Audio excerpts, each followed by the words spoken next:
Good morning. My name is Frank Reynolds. Oh, wait a minute. I'm gonna I'm gonna trip myself right out of the starting blocks here. So back to good morning. Uh, in the little photo floating on the wall behind me of the gentleman in the bright yellow robe with a gold bib, uh, who, if it's not too small on your screen, some of you may recognize as the great Tibetan Buddhist teacher Chogyam Trungpa Rinpoche.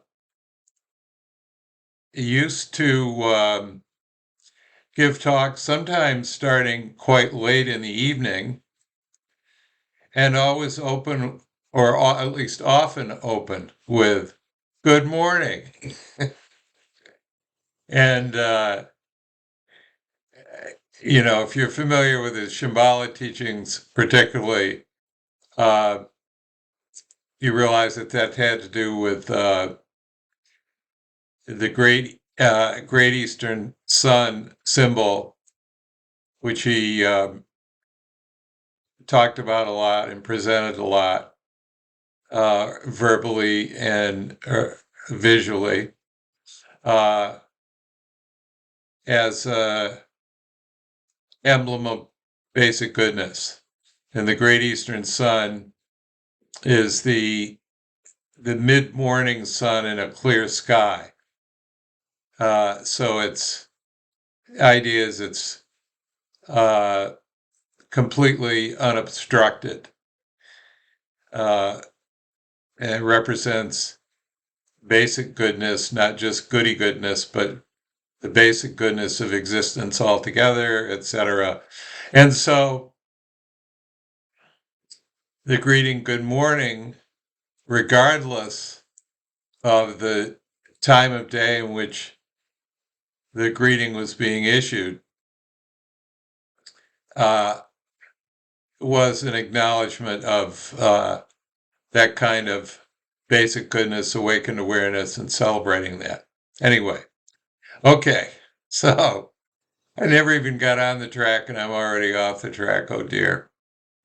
But beyond that, I just want to say, by way of introduction, that I'm the founder and sole proprietor, shall we say, of Opening to Utter Totality, which renders the acronym OUT, O-U-T, and which, if, as you're aware, if you've looked at my other clips on this, the YouTube Opening to Utter Totality channel, no less, very sophisticated, huh?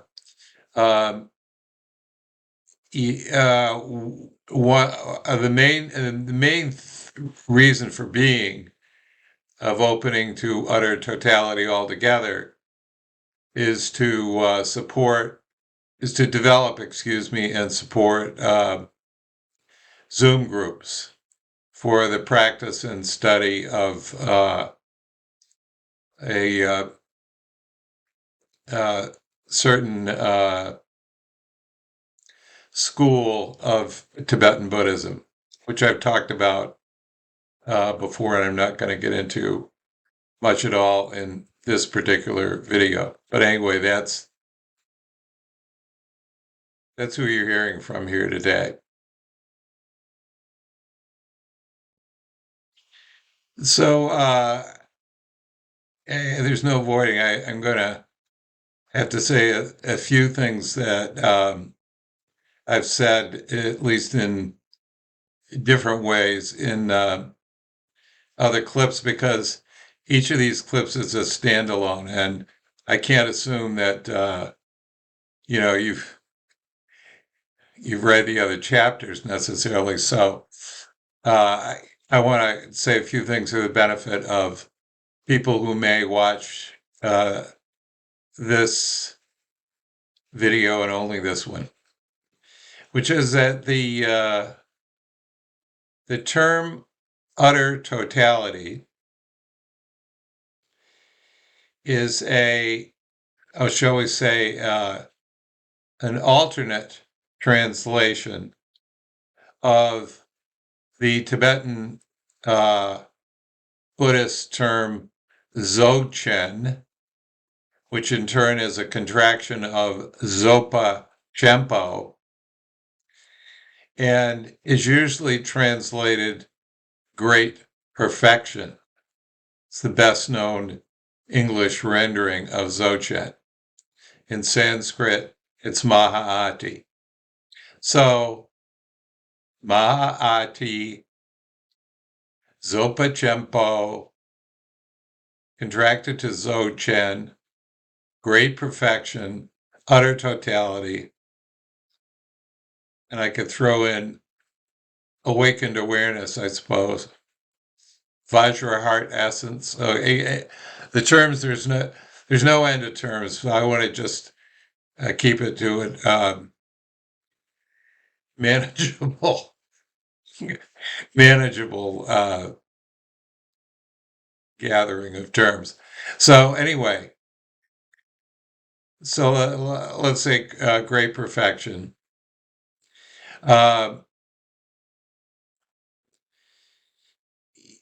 Advances the rather astounding proposition that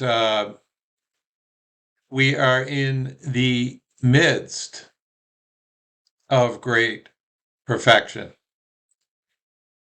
That in the sense that we are already spiritually fully awake in essence, which is to say, enlightened. Of course, we're not convinced of that. We're, for the most of us, most of the time, are not aware of that, so it's like a nice idea, but it may just be something you hear once in a while and then go back to your usual preoccupations. I hope not, but it may be. So anyway, for today's purposes,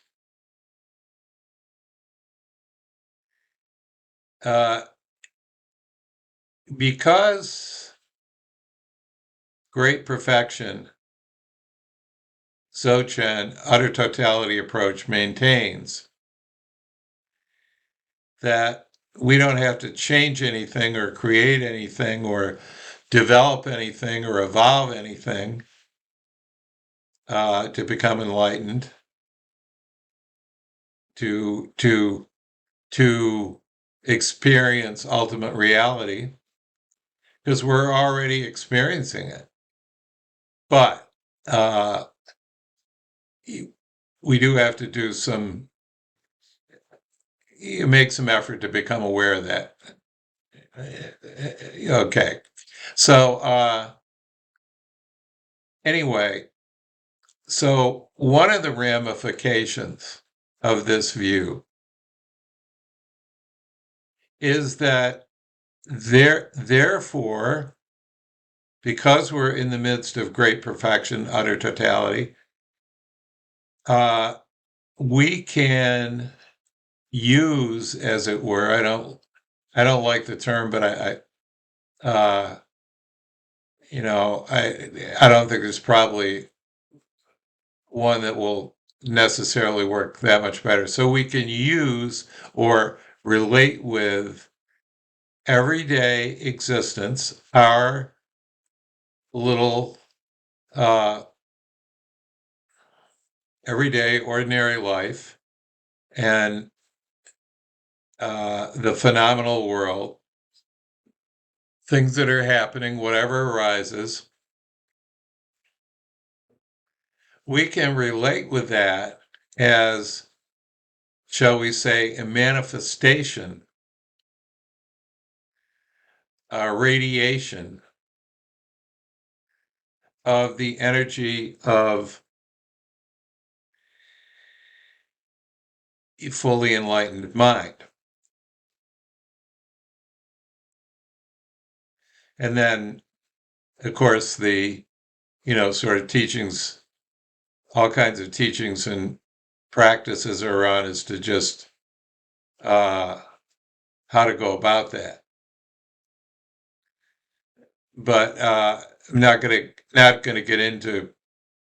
I do have another clip that gives guidelines in a practice, a related practice, which I called enjoyment body practice. But I'm not going to get into guidelines like that, sort of approaches to relating with life in an aware way. Not going to get into that today. I just want to make the point that that's the basic premise, a basic premise of the Dzogchen view and approach, and it's a excuse me, therefore a jumping off point for what I want to talk about today. So, what I want to talk about today is a person in my life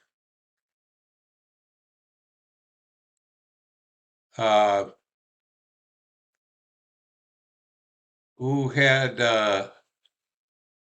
an immense, I say had in the past tense, who continues to have an immense influence on me, even though she died a long time ago. And even though she was not someone who stood at the podium or on soapboxes or in front of a altar or something like that, and consciously presented spiritual teachings or functioned as a spiritual teacher, but she was a natural. And so the title of this talk is A Torch for Terry. Her name was Terry, and I guess I'm not going to give her last name. Might slip out somewhere along the way. But anyway, Terry. And probably the reason that I'm inspired today to try to do an appreciation and homage of this person is that it's June 18th, 2023, almost the summer solstice, June 21st. And the summer solstice, June 21st, was Terry's birthday. And as chance would have it, it's also my birthday. Although we were born in different years. She was a year older. She was born in 1946. I was born in 1947. But in each case, on the summer solstice, or a midsummer's day, it's sometimes called.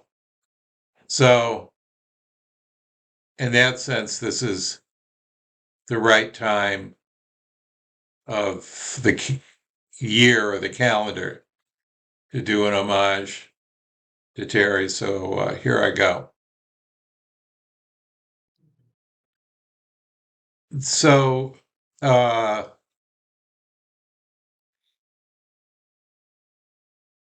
my intention in in telling this story publicly at all is that it be, one could say, almost a moral tale, or that basically that it's has some benefit. I don't want to say it's instructive because I'm not trying to sit anybody down in a classroom and run through the ABCs or anything like that, but um, that it is not merely, even though it's going to include a lot of things that I experienced, that Terry said and did, and we said and did, and so on. That are just everyday relationship scenes from one's life. Um, that I'm hoping that there'll be something beyond this, beyond that sort of life story stuff uh, in it for you, because there certainly is for me. So okay, that's the introduction. So here's the story. In 1970, perish the thought, I I graduated from college, and then I moved in with three friends, other guys from various phases of my life. I was the connecting thread for all of them, and uh, pulled the group together. And we moved to the Upper West Side of Manhattan. I think it was West 81st Street, and and so this was the Vietnam era. Some of us, including myself, uh, were under the gun for the military draft. Um, we could be drafted or compelled to join the military, and there was a lottery that created an order by birthday of uh, who they would draft first, and so on. So those of us with low numbers were not lucky or unlucky in that we could be drafted, called for induction anytime almost. And it was a crazy time with the war and the counterculture and the hippie stuff, and and being uh, at this phase of life where you, even if it were not such a crazy era, you would be scratching your head about what you were going to do with your life, as if one could decide that at some point. But uh, I don't know if it's true for you, but I was somewhat under the impression that that's what I had to do, sort of figure my whole life out. So anyway, four guys moved to Manhattan in 1970, and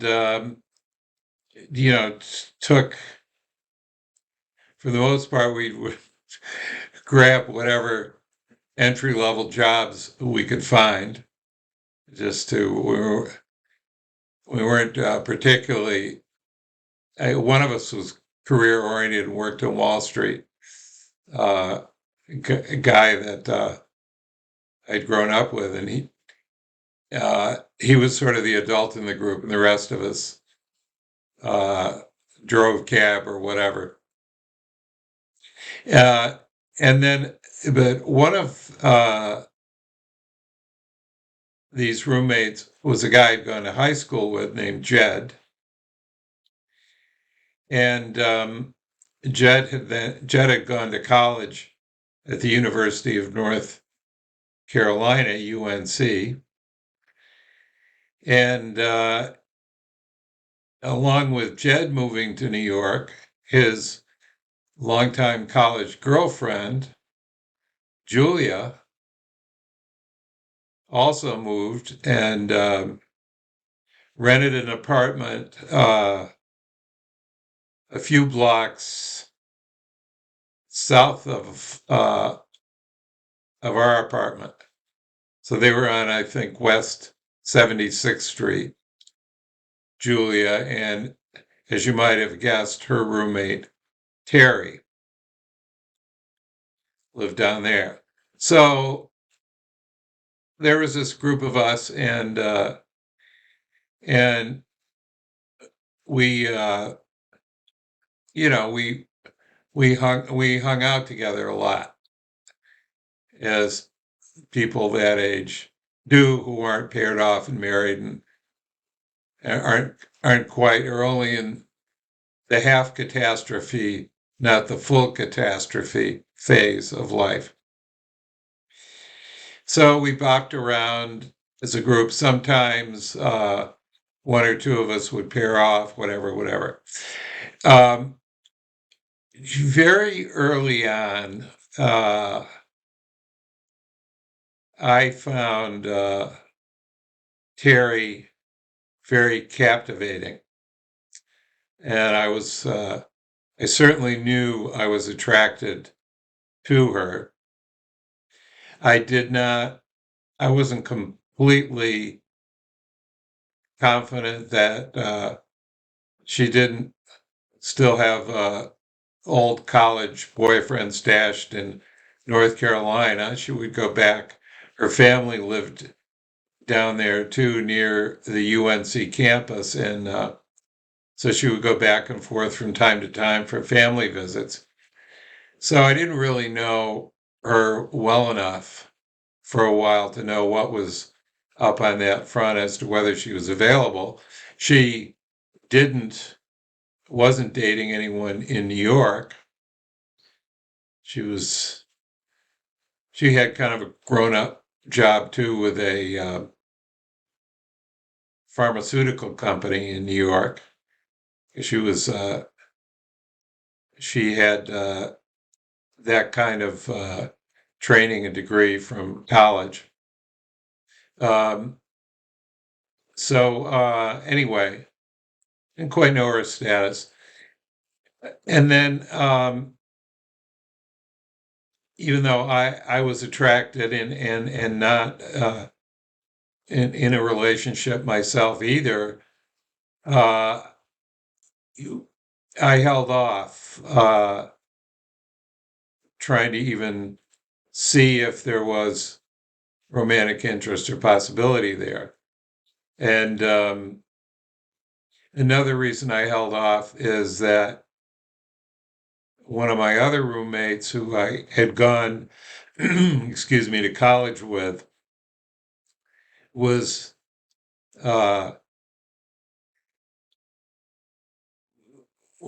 more reticent with women than I was, and seemed to have a lot of trouble getting relationships off the ground.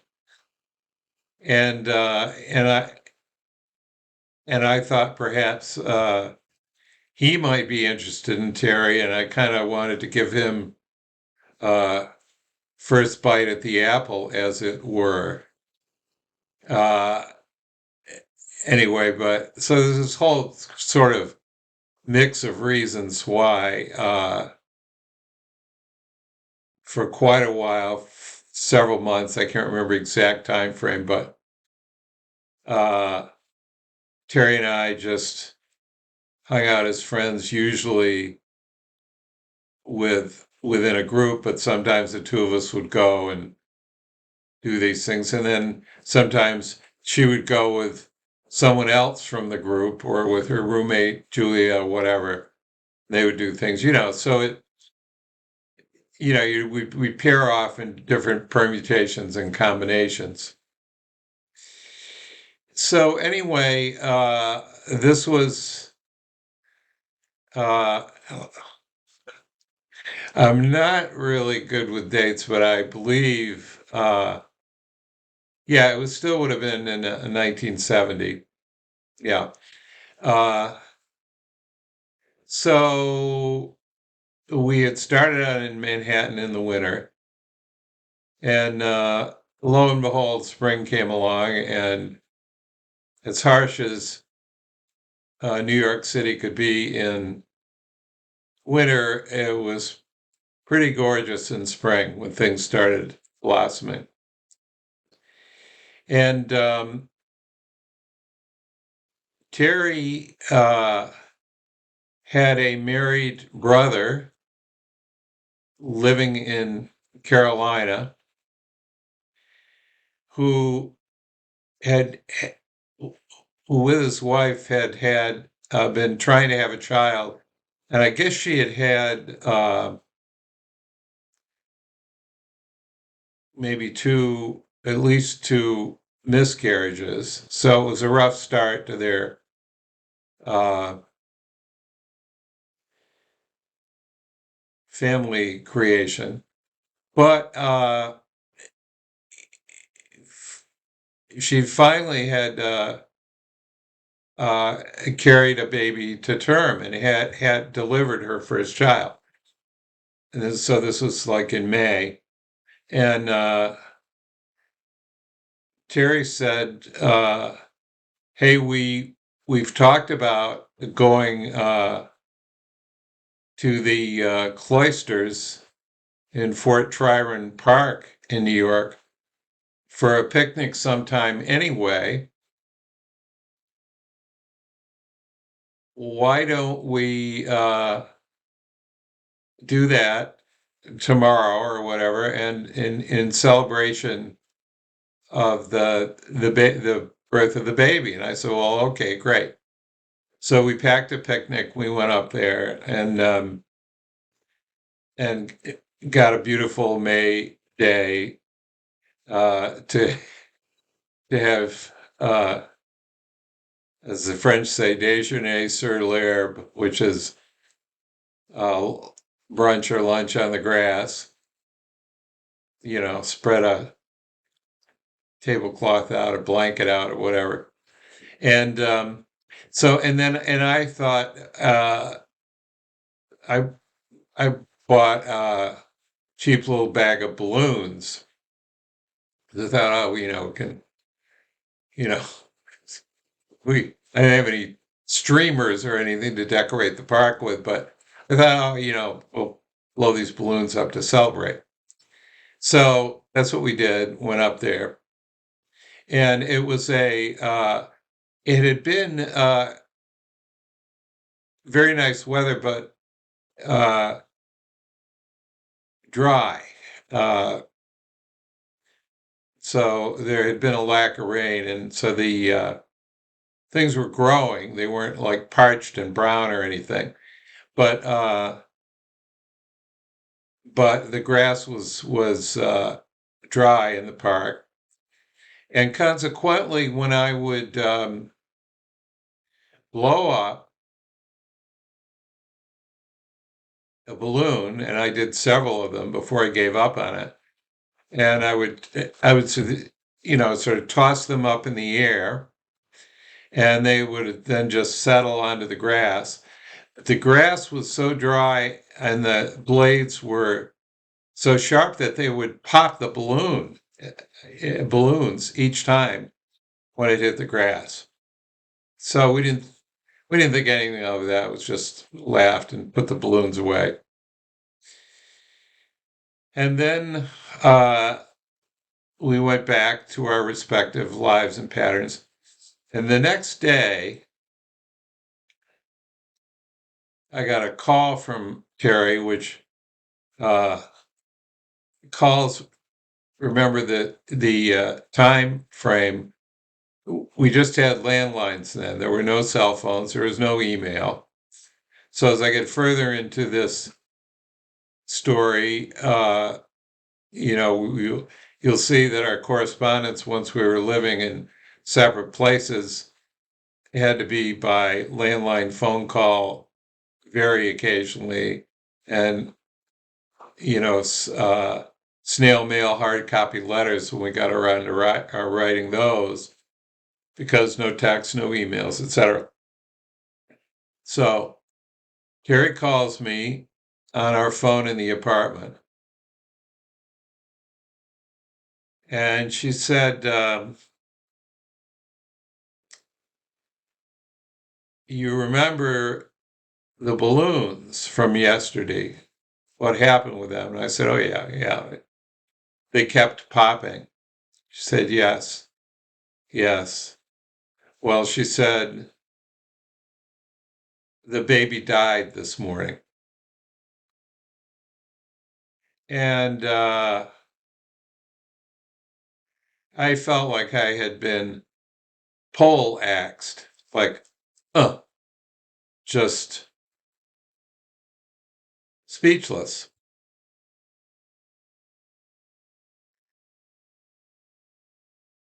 And then Terry said, so I'm taking time off from work, and I'm flying down to North Carolina to be with the family and go to the funeral and so on this afternoon. She was leaving for a few days, all unscheduled.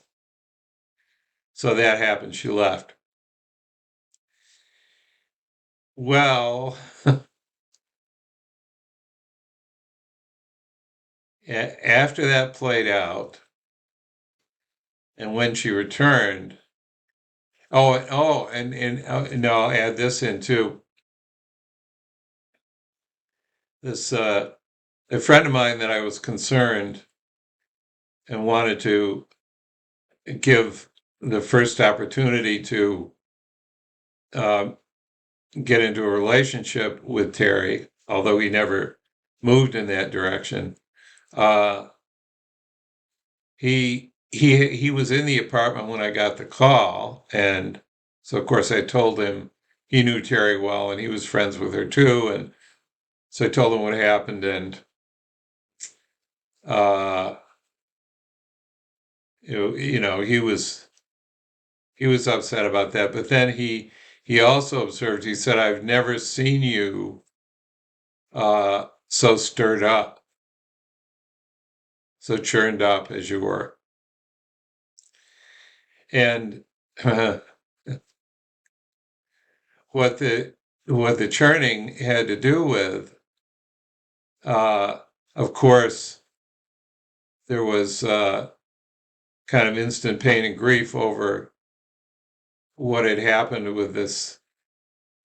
I can't remember if it was a girl or a boy baby. So with Terry's niece or nephew, so churned up over that.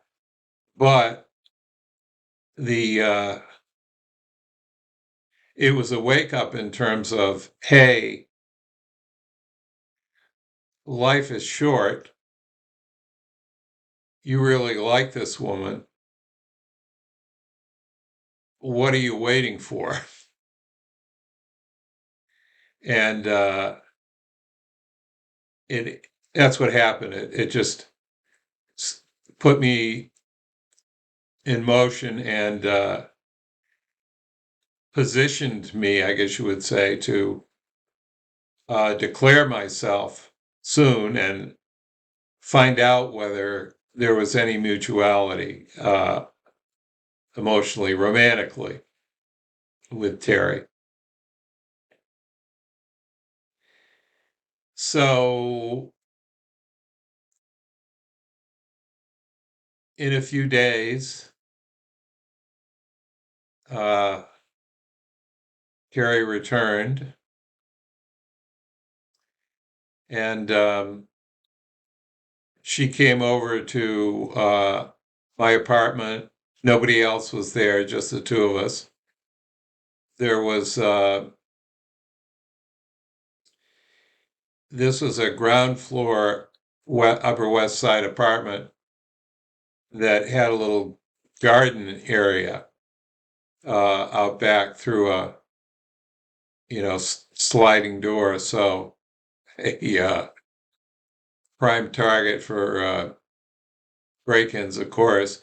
But anyway, a charming little place, and it meant that we had a little scrubby sort of, I won't call it a yard, but like a plot or a picnic area uh, outside the apartment. So once again, Terry and I relaxed on the grass. Um, but this time, lo and behold, we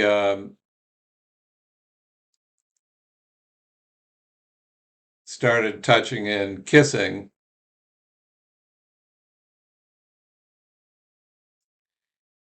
And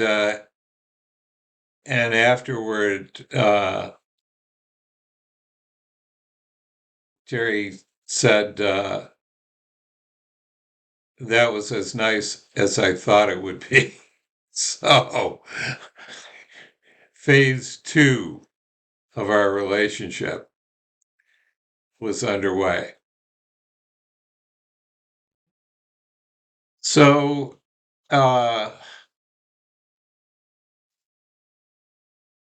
how I experienced just the way Terry was on an everyday basis. She was by no means what you'd call a heavy, in the emotional sense of the term, heavy kind of person, or trippy or anything like that. But I guess I might say she was unusually, from my perspective, unusually self-possessed, and seemed to have um, somehow a bigger picture sense of things. Not that she went around talking philosophy or anything like that, really, but it just came through in her presence. And that, and along with, I suppose, her being a year older and so on, and there's sometimes intensity in her obvious intelligence and uh, articulateness. She was a great storyteller, almost in the Southern traditional sense of the term. So all those things together, along with the charming Carolina lilt in her voice. So I was pretty gone pretty quick on this person. And in recalling, in many, many, many years later, recalling Carrie with a few people, other friends who knew her at that time, with whom I'm in touch, or had remained in touch, come to find out, although I was oblivious to it, back in the 70s, back in 1970. Um, Come to find out that the guys in Terry's orbit in our little group at that time were pretty much all a little bit in awe of her and attracted and but reticent at the same time because she did seem to have a certain power, and so we couldn't. We just couldn't do the "I'm the guy" thing and I'll call the shots uh, approach with Terry. Wouldn't have worked for a minute. Didn't work for a minute. And most people, I think, knew better than to even try it. So, yeah, found out that even though we didn't talk about it at the time, or my guy friends and I didn't talk about it at the time, that everybody was sort of oriented toward her that same way. And in later years, one of the friends, the guy that college friend that I was allowing him first chance to connect with Terry, said she reminded him of the Jean Moreau character in Jules and Jim, the Truffaut film Jules and Jim, and that she was a captivating or remarkable woman or something like that. Anyway, and similar encomiums came along from others at the time, not surprisingly. But on the other hand, she liked to wear Levi's and dungaree jacket and wore her granny glasses. Wire rim glasses were quite popular at the time. She wore glasses and, she just was a woman in her 20s bopping around Manhattan that way. But then, so consequently,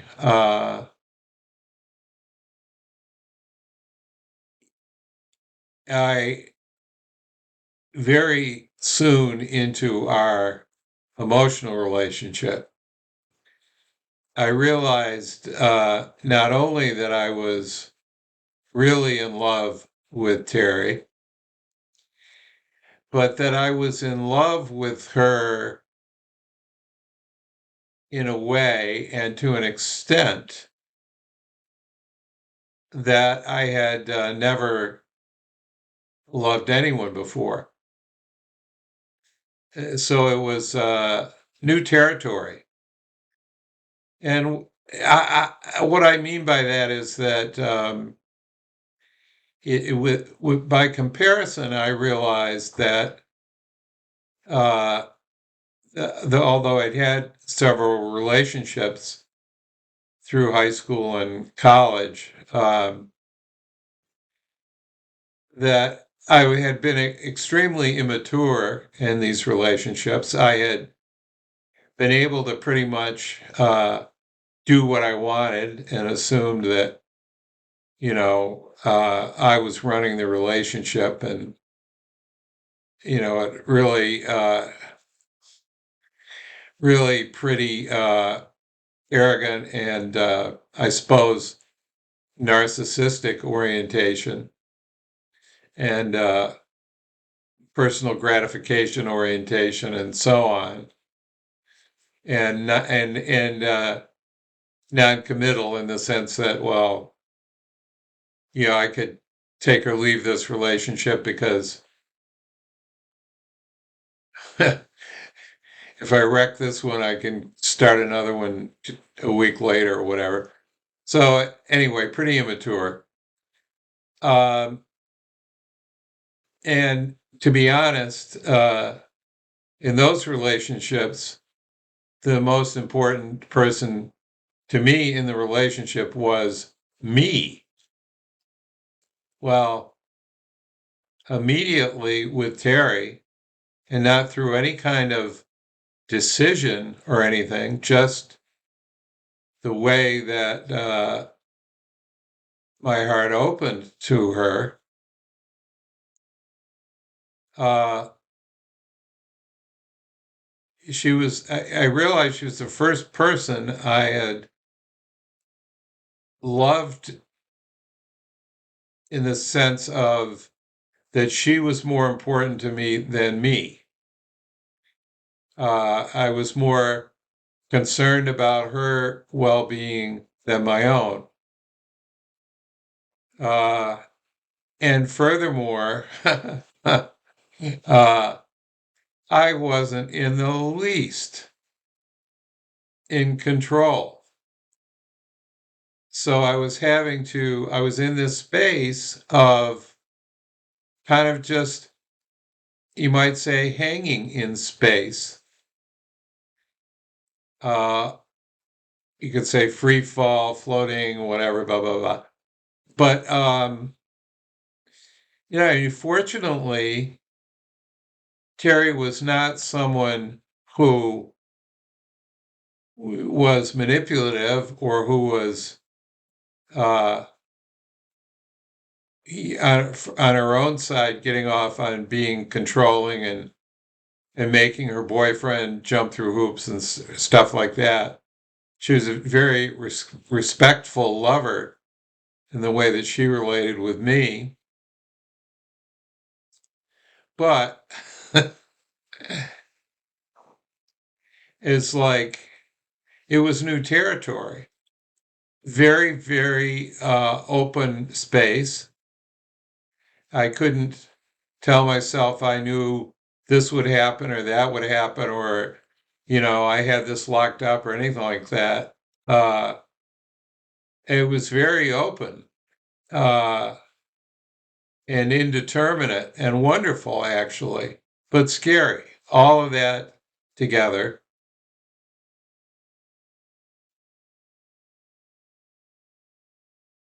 And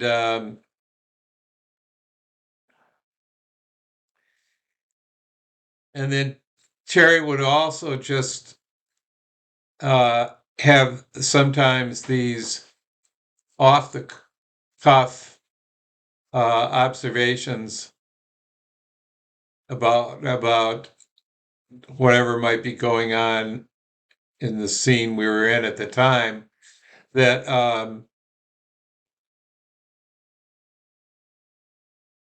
that that would really open my mind in terms of I remember one time we were walking through Times Square in New York.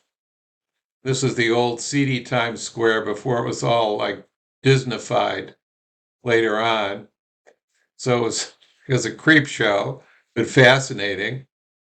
And Terry said, sort of,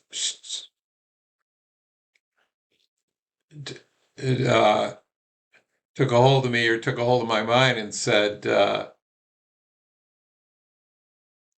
look, pay attention.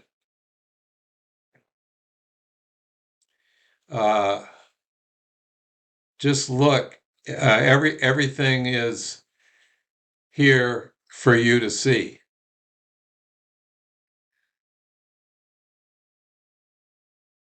Pay attention.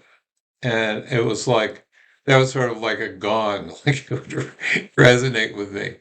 And I would realize, and she would open my mind and I would realize, well, she was on to a way of just looking at the world and existence more deeply and broadly than I had been, certainly. And, and in a way that could be very instructive for me, but that I required acknowledging that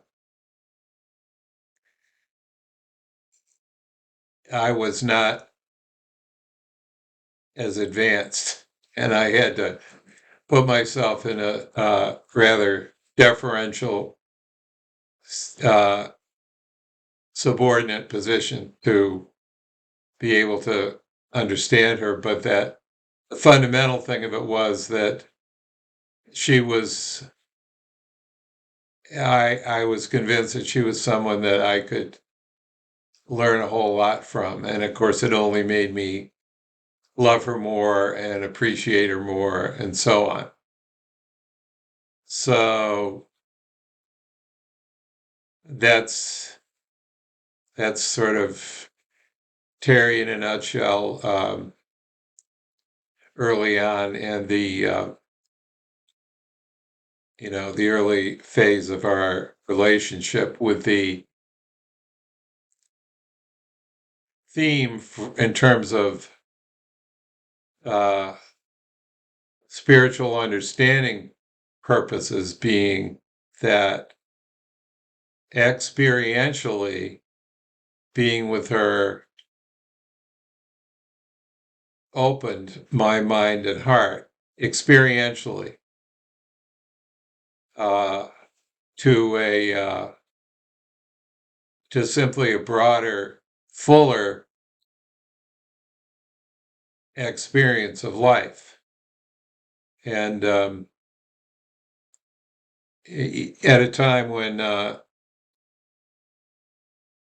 people my age tended to be real caught up in our problems and in everything that was wrong with the world, and uh, how hard it was to get our lives, adult lives, started and all the rest of it, given the challenges of the era. And this, the openness that happened organically and experientially in relation to Terry um, went beyond all that. It dissolved all that. And it did it naturally. It wasn't a trip. It wasn't something that, an affectation that I had decided, I'll along with my hippie cowboy shirt, I'll take on this attitude too, like one tries on identities in college or whatever. No, this was natural and organic, and something that was actually happening and that I appreciated, and I was looking forward to the opportunity to explore. Although I can't say, uh, oh, 24 hours, 7 days a week, I was in this more open mode. No, it was really just flashes and foretastes for the most part. But I felt then, and I still feel now, that it was very legitimate. And I was very grateful to Terry for her courage in entering life uh, fully enough to develop these insights, because she had to, in order to see things the way she did and manifest that kind of insight and confidence, uh, she had to have, on her own and in private, and probably uh, with a sense of uncertainty and risk or whatever at various times, she had to have gone out on that limb and tested that limb. And so there was a tremendous amount to learn and benefit from in this person. And there's a lot more I could get into, but I'm trying to just, as best I can, I'm trying to make this, uh,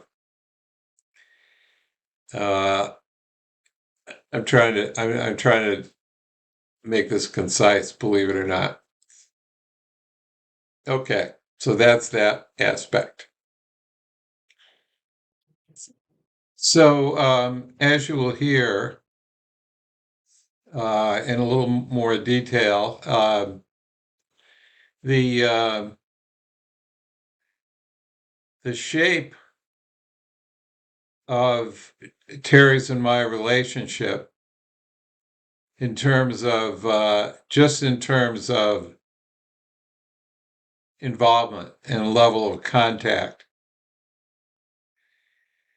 was sort of the exact opposite of a typical pattern of, or I'll say general pattern of romantic relationship formation, where you meet, you have occasional contact during a dating phase, particularly if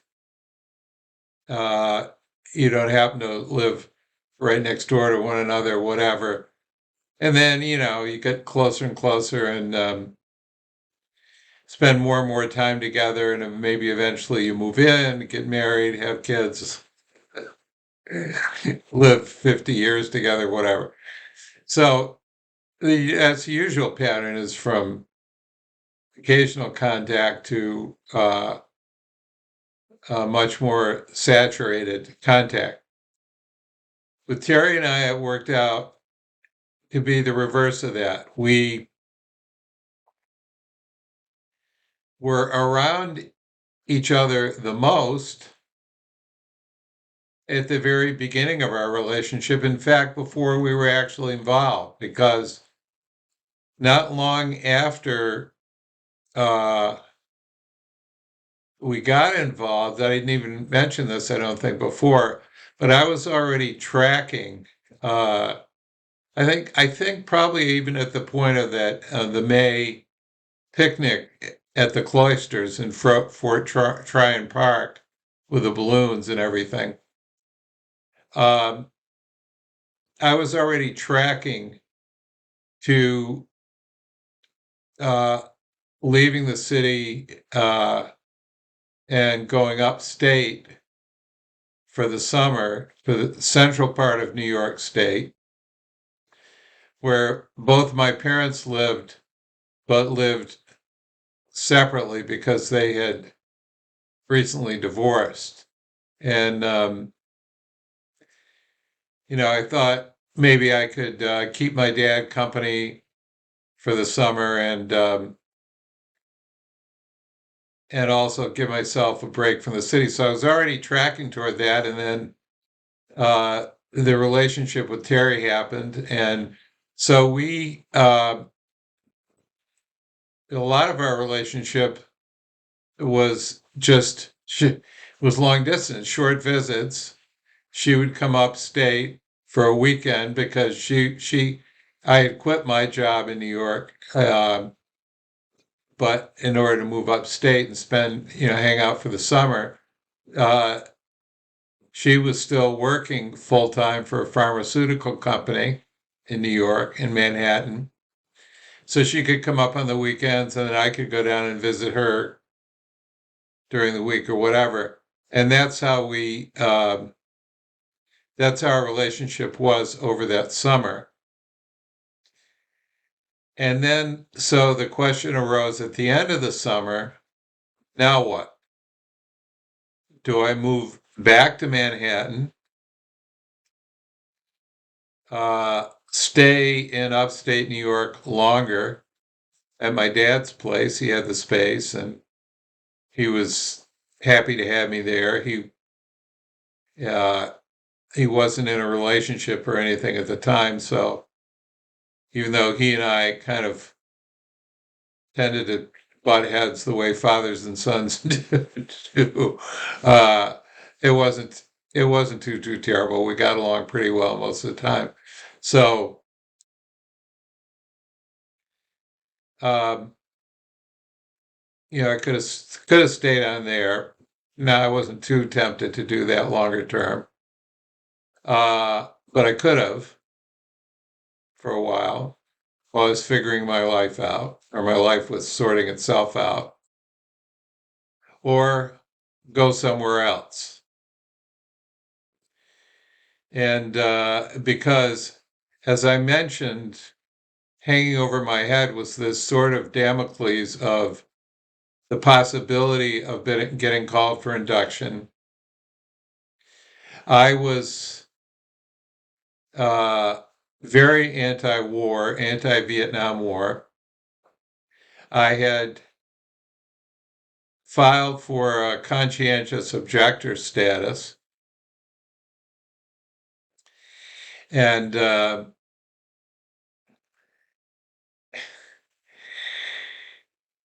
however, even my old soldier dad uh, thought I had been too honest in my conscientious objector application, because I said that I wasn't that I probably would. I think I said I probably would have fought in World War II. So really, to qualify as a conscientious objector, uh, you're supposed to declare that you're against any and all wars and wouldn't fight in a war under any circumstances. I didn't say that, so uh, I was waiting to hear about my CO status, but eventually it was denied, and the whole thing was just hanging over my head because I had a low lottery number, and if I was exposed, not protected by CO status, I would be called for induction pretty quick, and then faced with the challenge of what do you do? Do you uh, go to Canada and hide, or uh, refuse induction and get thrown in jail, or whatever? But so I'm just giving that in terms of context for my life. So as much as I loved Terry, which was only growing and feeling more at the heart level, feeling more and more uh, vital and important and rich and so on.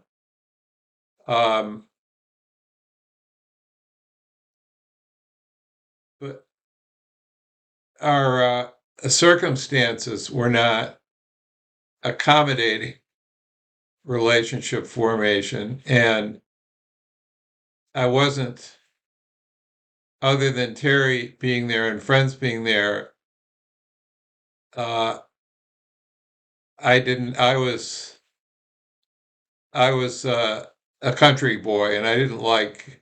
So I lived had grown up in a village in central New York, in this bucolic Finger Lakes region in the very heart of the state, and I I could take cities in small doses, especially as city as intense as New York, but it wasn't like I was a New Yorker who just was dying to get back there. No, no, no. So anyway, at the end of the summer, uh, despite the feelings for Terry, I just didn't,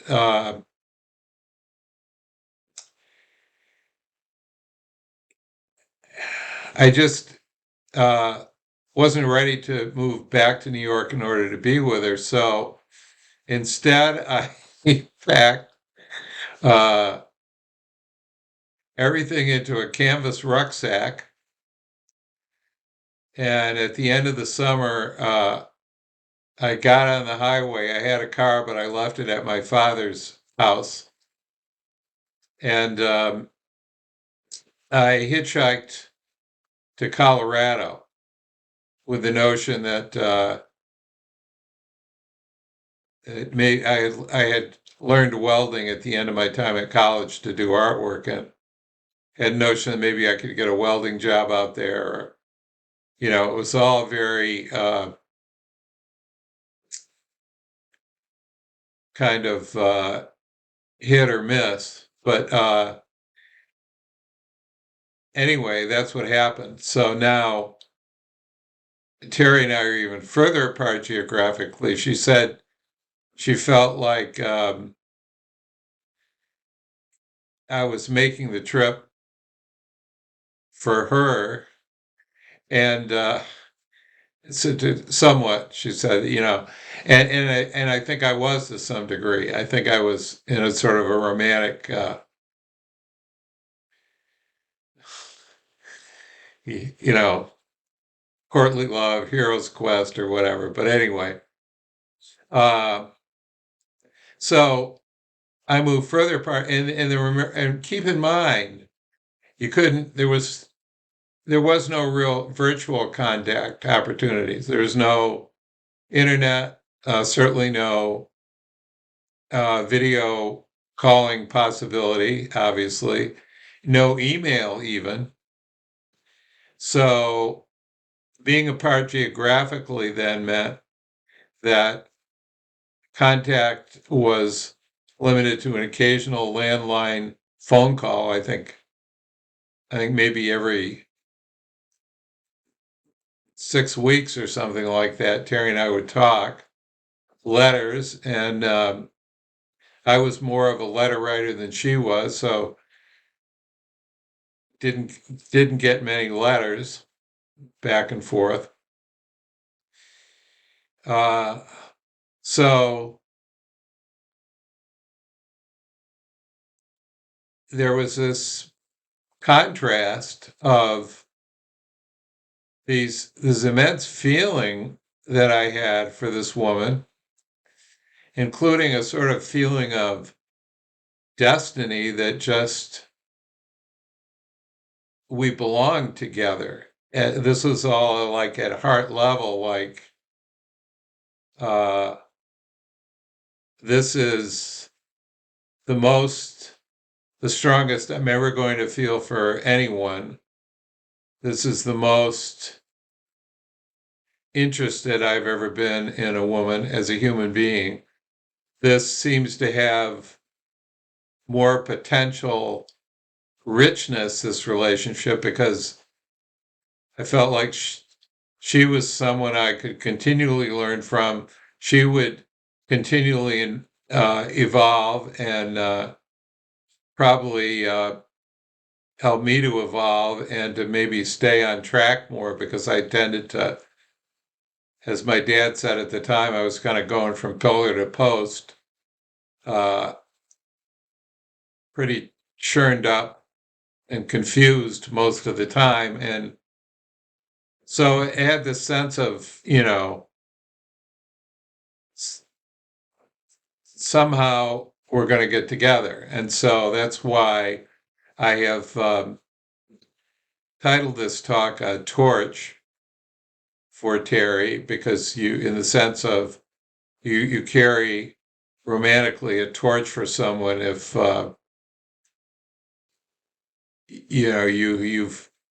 you're not together, but you can't get them out of your mind and heart. So I was definitely carrying a torch for Terry and believing, without any kind of specifics as to how it would happen, just believing that we belonged so much together that we had to get together somehow at some point. Here we were, farther apart geographically than we'd been. This is, less than a year after we'd first met, that I was out in Colorado at outside of Denver, the foothills of the Rockies, working by the way, as an apprentice blacksmith, which involved some welding work, but it wasn't the welding job that I imagined getting, which it turned out you had to be in the union to get in Denver, and you had to be born into the union to be in the welders union. So there I was as an apprentice blacksmith and ranch hand in a very charming and funky situation in the foothills of the Rockies in Morrison, Colorado. And so Terry stayed, I can't remember exactly how long, Terry stayed on in Manhattan for a while. I stayed in Colorado for a while. My draft status, I finally did get refused conscientious objector status. And very quickly thereafter, while in Denver, I got called for induction, and I went reported in Denver for that. And just by dint of circumstances, and thanks to a doctor from Syracuse, New York, who had treated me for childhood asthma and allergies, I got a medical deferment, and what was not finally drafted, nor did I have to flee to Canada or risk imprisonment, whatever. So anyway, so I got off that hook. And eventually I came back to New York. By now it's like 1972, I guess. But Terry, meanwhile, she'd always been attracted to the Southwest. So we'd been ships passing in the night. She moved west to the Tucson, Arizona area. I went back to Manhattan. And life went on that way.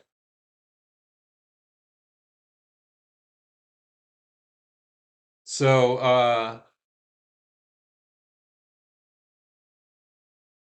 then fast forward to the summer of 1974. Somehow for years, thinking back on this relationship, I was loosely recalling that we'd had like a same time next year relationship, and that Terry and I had rendezvoused one place or another like several times from when I left Manhattan till 1974. But actually we only got together again once in 1974. So it was 4 years before we saw each other again. And we saw each other, Terry was still living in Tucson at that time, but she came back to the East Coast to visit her family in Carolina, and then came up the East Coast to central New York to see me and some other friends there. And we had an utterly idyllic reunion in the village of Skaneateles, New York, on Skaneateles Lake, one of the most beautiful, in my view, of the Finger Lakes. And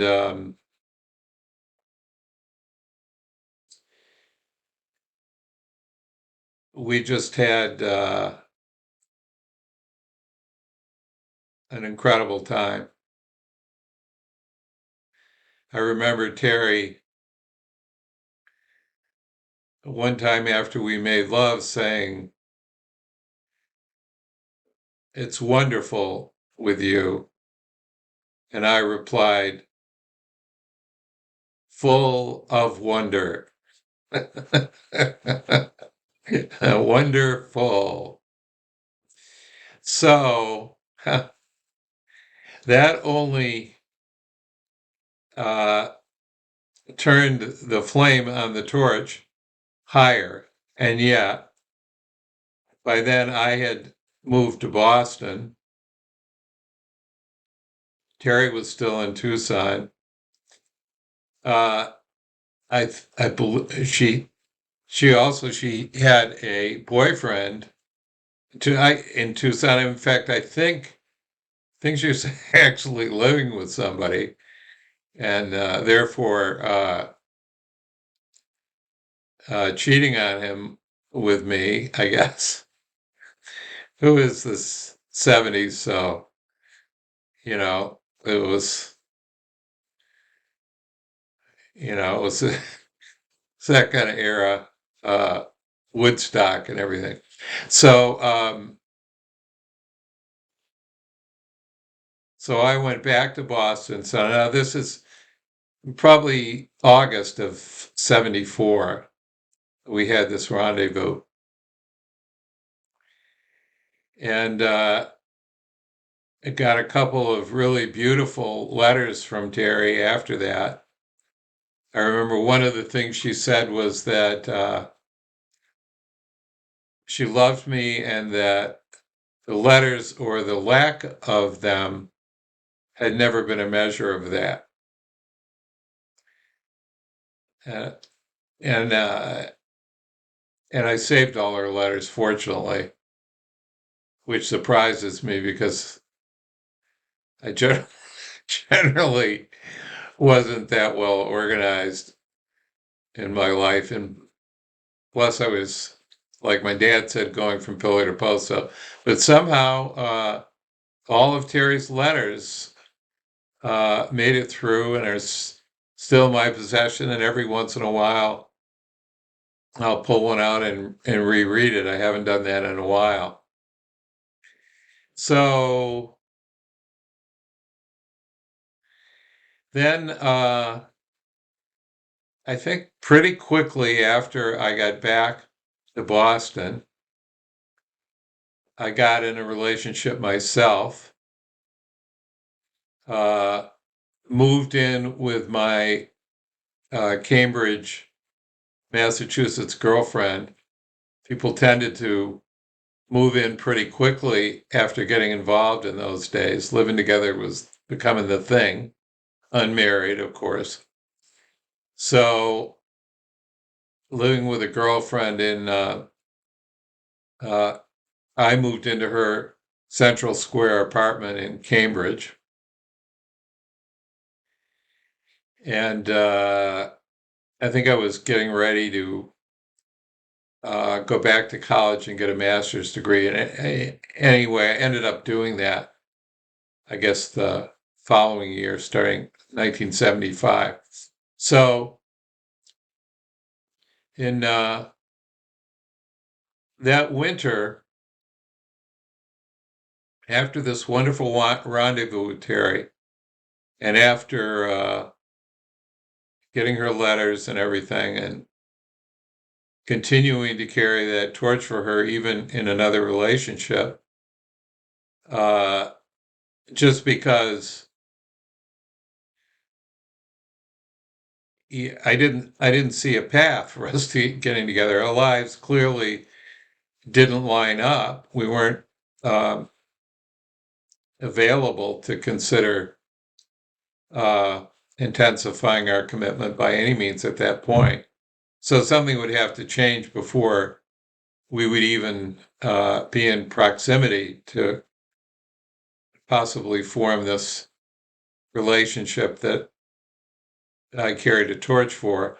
But anyway, So it's the winter now, early 1975. And I had a dream while living in Cambridge that I was in I'd gone just by myself to this cabaret where the singer was Terry. And as far as I can recall, Terry was not actually a singer. I never remember her singing. But in the dream, she was a singer.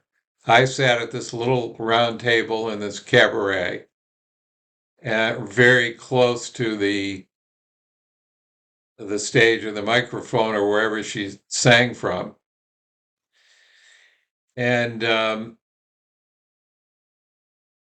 listened to her sing, and she dedicated her last set to me, openly there with all the rest of the audience in the cabaret. And then at the end of the last song, she leaned in very close, especially close to the microphone, made riveting eye contact with me and said, ciao, or of course, goodbye in Italian.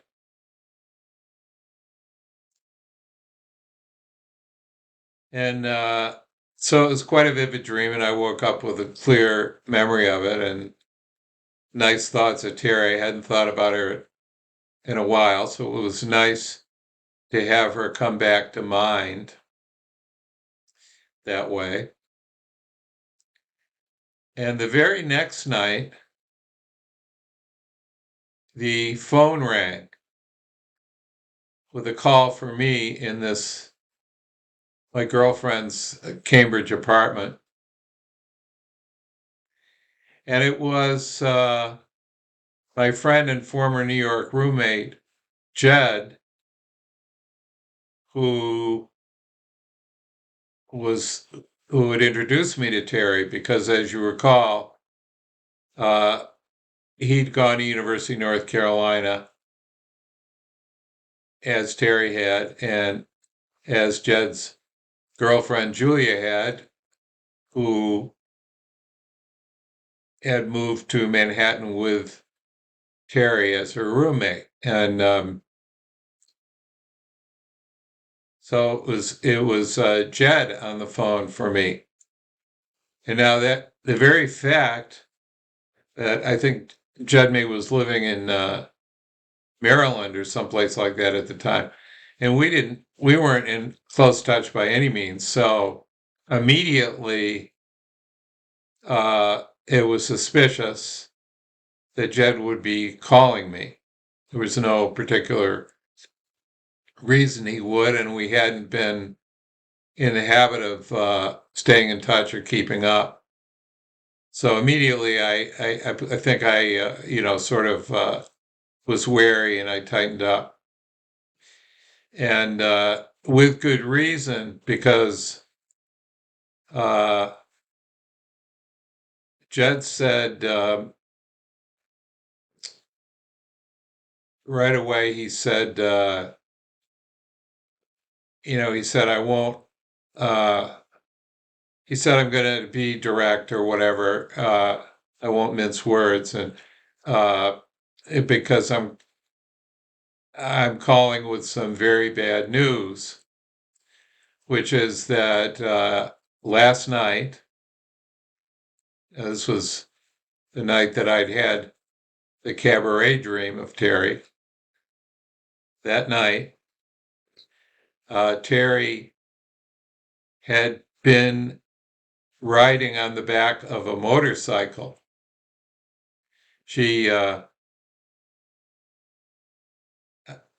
don't think she rode motorcycles herself, but her brothers growing up, and maybe her father had, and anyway, so her boyfriend in North Carolina. So she was she liked riding on motorcycles and she made friends with guys who had motorcycles and so on.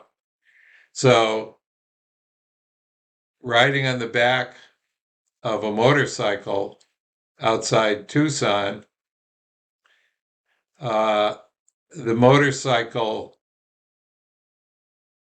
apparently, as I learned more afterwards, had apparently rounded a turn on one of these valley roads in the Arizona desert. It rounded a turn too broadly and gotten hit head on, and both riders on the bike, including Terry, were killed instantly. And I remember trying to say something. And I remember my my mouth opening, and nothing. I was seldom at a loss for words, but nothing whatsoever would come out. And Jed had he actually was from central New York himself, from Syracuse area, and had starting out uh, younger. He was the oldest, and he had a younger sister and two younger brothers. And already by this young age, uh, we were both now just only in our late 20s. One of his sisters and one of his brothers had already died. So he was kind of an old hand at death, unfortunately. And I can hear him saying, in response to my silence and blankness, saying, I know, there's nothing. And there was nothing.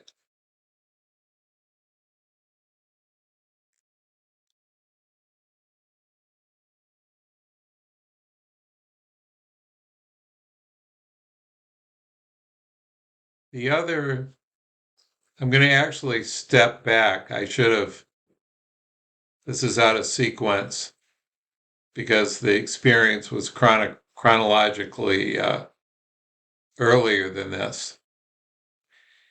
So I'm just going to step back and say that, so I carried, as I said, this torch for Terry,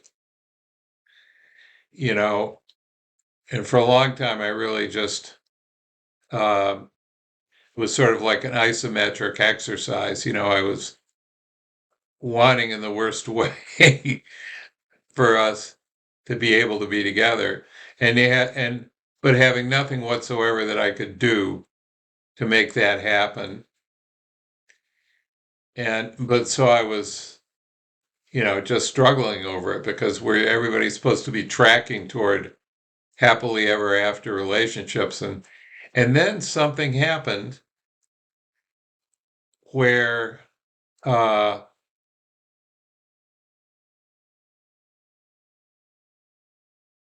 just like when I first fell in love with Terry, it was this far more open and spacious and scary experience of vulnerability than I'd ever had in a romance before. Well, somehow something opened up for me, where it, and it's kind of mystical, but I mean, I felt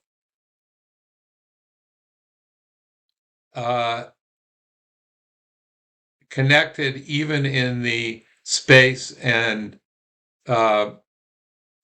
non-existence or non-specificity of the connection. So somehow I relaxed into the not being together, is the point I'm trying to make. And didn't grind after that anymore to try to make it happen, even though I continued to feel, that we were meant for each other and, somehow, sometime, blah, blah, blah. I still had that torch going, but it wasn't like I was supplicating in front of a Terry shrine every day uh, for her to appear. And so this was more of this thing of Terry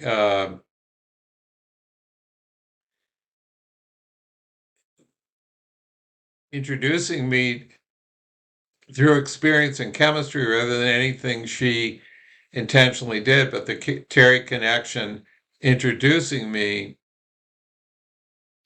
to more open approach to life altogether. Well,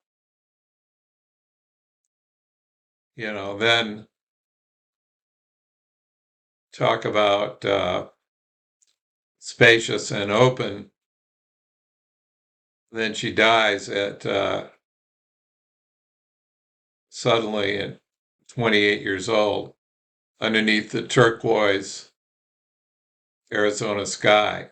It was, in a sense, a sort of a mythic death, and with someone who had a definite instinct and sense of spiritual spaciousness. It seemed to me like it was like the right way for, or a fitting way for her to die. And I always had a fairly positive sense of her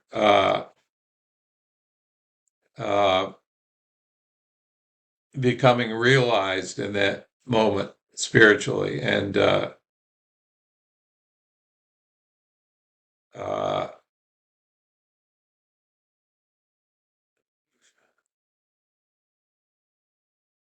opening into the space of space, as it were. Then, so the last element of this that that I'm going to go into, I think, for this talk is that so a few days after this, I hadn't particularly told my Cambridge girlfriend about Terry. I think I had made mention of her as someone in my life, but so she wasn't aware until she saw my reaction to Terry's death. She wasn't aware of how strong my feelings toward Terry had been, and so it was not like this was something that was ever a barrier, an obstacle in our current relationship. But anyway, once my Cambridge girlfriend was a therapist, and she was a very compassionate woman, and she said, "Oh, we have to do a ceremony for her." We had a roommate who had been her roommate when we met, and who still lived in the same apartment. So there was three of us living together. So this was in February, end of February, early March, and winter in Boston. And so we got this big candle, and sat around on the floor and had a makeshift memorial service for Terry. And the apartment that we were in was completely sealed up. It was a cold winter night. There was no airflow whatsoever in the apartment. And so we all sat in a tight little circle. We lit the candle, and the candle flame just sort of burned steadily. And there was a long pause. Well, my two roommates were waiting for me to open and say something about Terry, who obviously they had known, so I was the only one who could speak about her personally with knowledge of her. So there's this pause, candle burning steadily, and it took me a while to get to the point where I could say something because I was pretty sad and teary at that moment. But finally, I started to uh, try and say something. And now I'm, a few feet out from where this big cylindrical candle is burning in the center of the room. Finally, I open my mouth to give a little eulogy. And at that moment, when I started mentioning Terry's name, started talking about her, the candle began flickering wildly.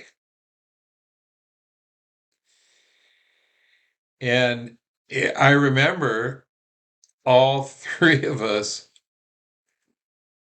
uh, in this little ceremony looking at each other at the time in astonishment, because there was no physical explanation for that happening. There was nothing that could have been stirring the air. There was no feeling of a draft or air moving or anything like that.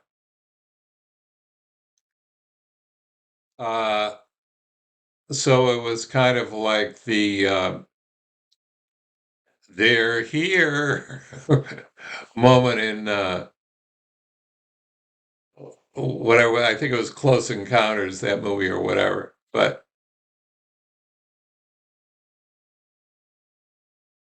so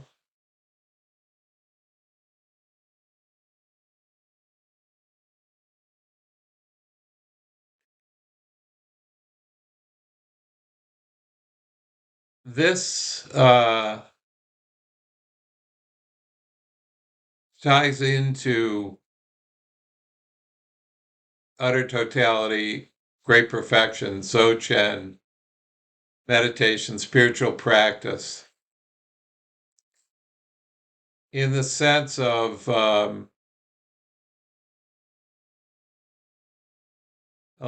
in several senses. Um, but it's an example of how relating with the circumstances of our lives uh, because in the Dzogchen view, uh, awakened awareness is radiating all the time through all of it, all of our lives and experience, even when our experience is very confused and what we might call negative. That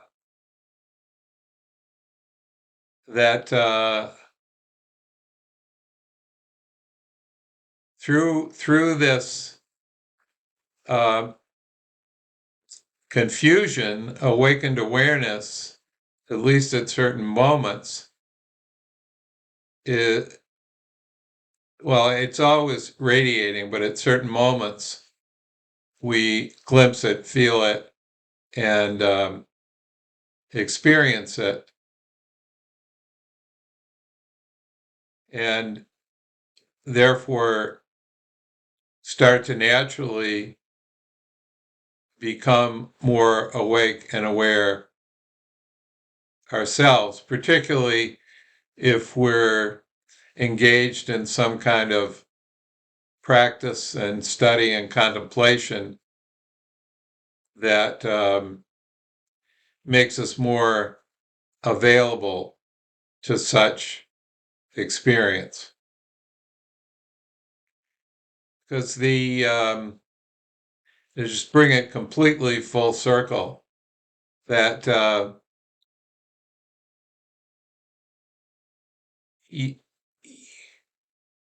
using this terminology, referring to great perfection, awakened awareness, and so on,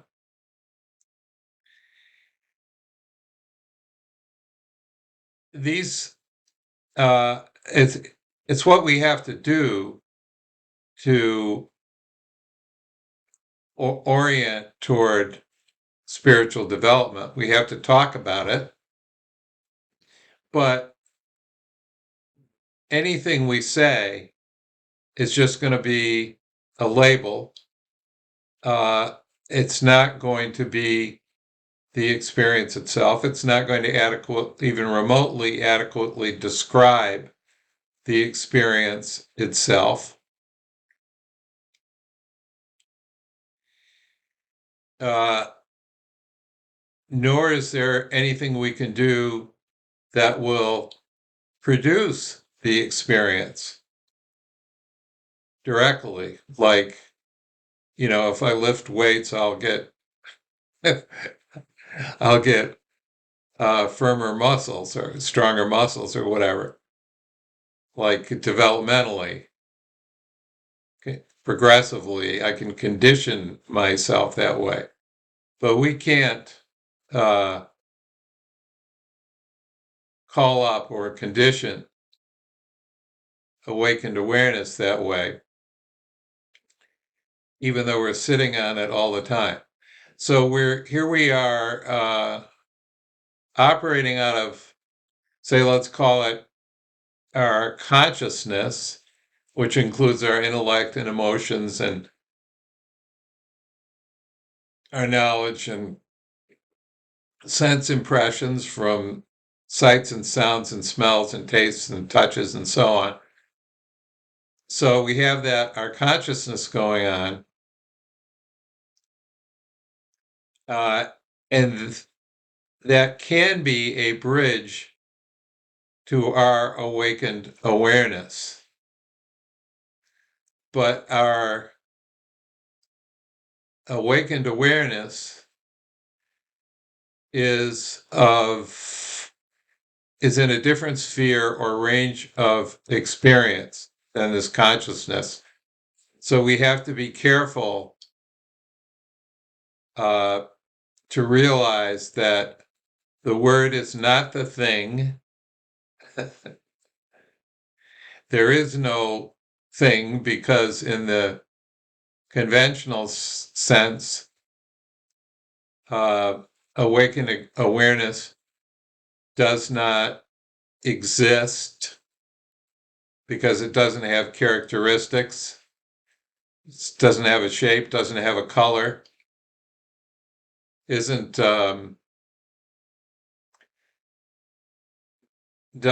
occur at a certain point in time, come and go, or whatever.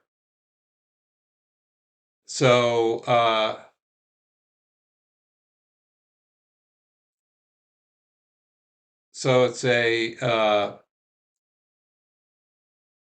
it's it's within us. It's within our minds and hearts, absolutely, no, undoubtedly.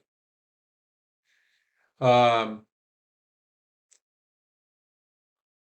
it's in a different range than our conventional consciousness operates. And so the best we can do, and certainly the best I can do, or a teacher like Longchenpa, who will take up in the opening to utter totality Zoom groups, best we can do is to use words and related practices to nudge our conventional consciousness in the direction of awakened awareness, and perhaps metaphorically toward the experience of soaring into that vast, open, turquoise blue Arizona sky that my dear love Terry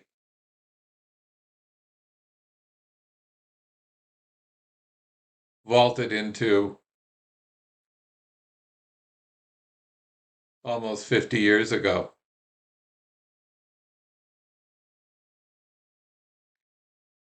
So that's all for today. Thank you. Goodbye. Good luck. Great good fortune.